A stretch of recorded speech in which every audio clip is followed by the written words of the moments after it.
राष्ट्रवादी काँग्रेसवरती आरोप करत असताना काँग्रेसचे मुंबई अध्यक्ष संजय निरुपम काय म्हणतात जाणून घेऊया। जेव्हा शिवसेना आणि भाजपची आघाडीची चर्चा होतो तेव्हा एनसीपी काँग्रेस बरोबर येण्याची इच्छा जाहीर करतो। जेव्हा यांची युती तुटली तर आता एनसीपीला काही गरज नाही, एनसीपीला काँग्रेसच्या युती करण्याच्या काही गरज नाही, कारण त्यांच्याकडे एक दुसरा पक्ष आहे। कुठला पक्ष आहे सगळ्यांना माहित आहे। नाही कुठला पक्ष आहे, दुसरा पक्ष म्हणजे कुठला असू शकतो? कालच यांचे जे मोठे नेते आहेत त्यांनी सांगितलं की जेव्हा शिवसेना बाहेर पडेल तेव्हा आम्ही सरकारला पाठिंबा देणार।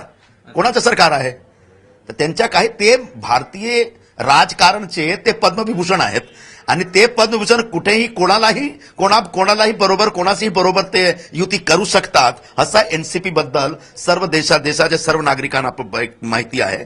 त्यांना एक पूर्ण जानकारी आहे।